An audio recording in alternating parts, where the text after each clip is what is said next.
Hello अस्सलाम वालेकुम, मैं हूं ज़ैनब और आज का ब्लॉग शुरू हो रहा है दोपहर से। आज तो संडे, तो यहाँ पे दादी और मैं जा रहे थे अपने फुप्पो के घर उनको ईदी देने, और यहाँ दादी और मैं निकल गए थे। फिर हम आज पहुँच चुके थे मार्केट। फिर मार्केट से यहाँ पे हमने इफ्तारी का सामान लिया, मतलब कपड़े वपड़े तो हमने सब ले लिए थे, बस इफ्तारी का सामान नहीं लिया था। तो हम वो जाते हुए हमने रास्ते में से ले लिया था। फिर यहाँ पे हमने दोबारा ऑटो किया। फिर ऑटो करने के बाद यहाँ पे हम चल दिए थे अपने फुप्पो के घर की तरफ। और ये रास्ते में पड़ी थी नर्सरीज़, और यहाँ से हमने बहुत सारे पेड़ पौधे लिए हैं। आपने हमारे घर पर जितने भी पेड़ पौधे देखे हैं वो ज़्यादातर यहीं के लिए हुए हैं।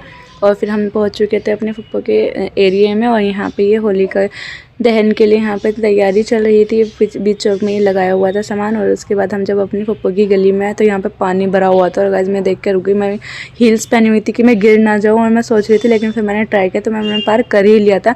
लेकिन दादी से नहीं, दादी डर रही थी कि मैं गिर जाऊँगी, लेकिन मैंने बहुत मोटिवेट किया, लेकिन दादी ने फिर भी कोशिश नहीं की, और वो फिर दूसरे रास्ते से घूम कर आई। और फिर हम घर आ गए थे। तो यहाँ पे अब्बू और अयान भी आ गए थे अपनी गाड़ी से। और यहाँ पे आयशा अब्बू को हेड लगा के अब्बू को फ़ोन चलाना सिखा रही थी, और फिर अपने हेड अपने सर पे लगा लिया था। और वो जो ट्रेंडिंग सॉन्ग चल रहा था, मैंने नाना कहा करके, वो गा के दिखाने लगी अब्बू को। फिर मैं आ चुकी थी किचन में। फुप्पो को यहाँ पे देखा तो फुप्पो तैयारी कर रही थी, और यहाँ पर उन्होंने बहुत सारी चीज़ें तैयार करी हुई थी, और पूरा इफ्तारी का सामान चल रहा था। रोटी बनाई थी। फिर यहाँ पे फुप्पो बोलने लगी कि शरबत भी बना लो। और अयान ने शरबत का नाम सुना और वो खुशी से पागल हो गया, और फुप्पो को गला घोट दिया उसने।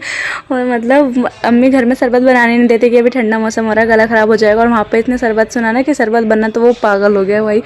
और फिर यहाँ पे इफ्तारी का टाइम हो गया था, तो यहाँ पे दस्तरखान लगा दिया था। फिर हम सब बैठे दुआ मांगे, और फिर इफ्तार का टाइम हो गया था। हमने इफ्तार किया, और इफ्तार करने के बाद फुप्पो ने एकदम खाना भी लगा दिया था नमाज़ पढ़ने के बाद ही। और फुप्पो ने आज बनाया था हम सब के लिए 4 डिशेस बनाए थे गाइस। बट बनाए थे, कोफ्ते बनाए थे, चंगेज़ी बनाई थी, और शामी टिक्के बनाए थे। मतलब हम 4 लोगों के लिए 4 ही डिश बनी हुई थी। फिर हम सब ने खाना वाना खाया। खाना वाना खा के हम सब आने लगे, और यहाँ पे दादी और पप्पू के साथ में दोनों ने गले मिल के एक दूसरे से विदा ली। दोनों ने सलाम किया, अल्लाह हाफ़िज़ बोला। फिर हम सब निकल गए थे। फिर फुप्पा हमें ऑटो तक छोड़ना है, फिर हमें ऑटो में बिठा दिया। फुप्पा चले गए थे, और फिर ऑटो से रिक्शा चेंज करके वापस अपने घर की तरफ आ गए। घर आके देखा यहाँ पे अम्मी पढ़ रही थी कुरान। और आज के लिए बस इतने ही। मिलते हैं आपसे कल। वीडियो अच्छी लगी हो तो वीडियो को लाइक कमेंट शेयर ज़रूर कीजिएगा। ओके बाय बाय, अल्लाह हाफ़िज़।